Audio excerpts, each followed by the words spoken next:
Now the race for New York mayor and a stunning victory for Zoran Mamdani in the Democratic race for mayor of New York. The win has instantly put him in the spotlight in national politics. He surged in the final weeks of the campaign with grassroots support and lots of social media.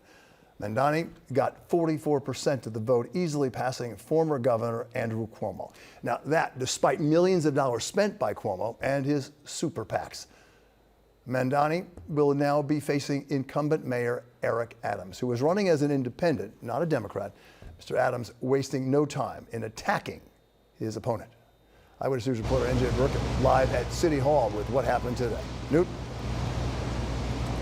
And right, Bill, as you would expect, the mayor is sharpening his knives. He went on morning television first thing this morning and called Mamdani a snake oil salesman. But the momentum is undeniable after an historic upstart campaign. We have won because New Yorkers have stood up for a city they can afford. It will be remembered as one of the greatest upsets in the political history of New York.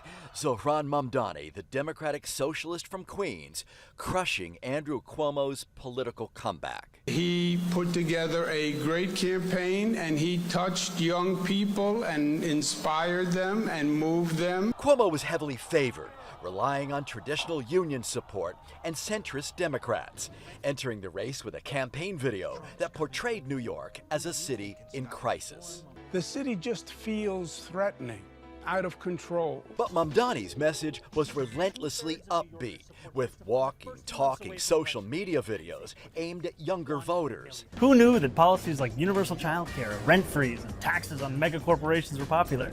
We did. He says the city already has enough police officers. He's calling instead for more homeless outreach, new social programs, and as he told Bill Ritter today, higher taxes on the wealthiest residents and corporations. There is enough money for a life of dignity for all people. It's just a question of whether we have the political will to ensure that that money is being spent on delivering that. Urban policy professor Mitchell Moss of NYU. The new mayor is not inheriting what de Blasio had. De Blasio had the Bloomberg booming economy. He's coming in to the Trump cuts, the Trump attacks on immigrants. This is going to be a hostile environment he's facing, not an easy environment. The prospect of a socialist mayor is cause for concern, says Catherine Wild of the Partnership for New York City. Terrifying to the business community, yes. Ms. Wild says Mamdani will need to broaden his base to win in November and to govern if he does. The problem is when the solution is spending more government money, that means raising taxes, and that means prices go up, rents go up. There's no magic bullet here. And as for Mayor Adams, it would be premature to count Eric Adams out. But speaking on Fox News this morning, Mayor Adams seemed to laugh at Mamdani. He's a snake oil salesman. Mm-hmm. He will say and do anything to get elected. And I'm looking forward to being on the campaign trail and showing New Yorkers we can't go backwards. Well, Mayor Adams is planning a rally here at City Hall tomorrow. As for Cuomo, he's said to be weighing his options. He does have a line on the November ballot. Few people I've spoken with expect him to campaign on it. Live tonight at City Hall, NJ Burkett, Channel 7, Eyewitness News. Really interesting. Thank you, Newt.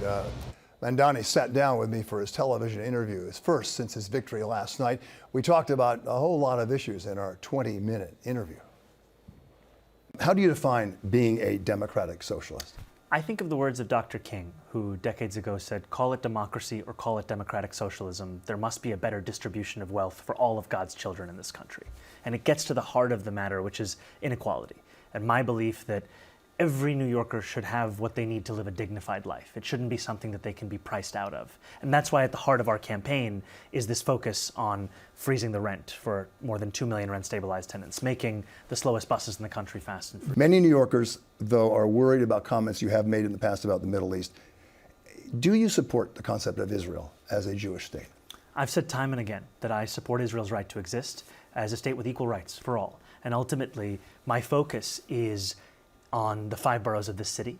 And I know, however, that New Yorkers' hopes and dreams and fears extend beyond these 5 boroughs. And while I have made very clear my belief in universal human rights and my commitments to that end, I've also made clear a commitment that I am looking to lead every New Yorker, not just those that agree with me, not just those that voted for me. And leadership means having the difficult conversations. It means extending yourself to understand those disagreements and also the complexities of them. And that is something that I look forward to living up to each and every day. And you can watch my entire exclusive interview with him on Up Close Sunday morning at 11 a.m.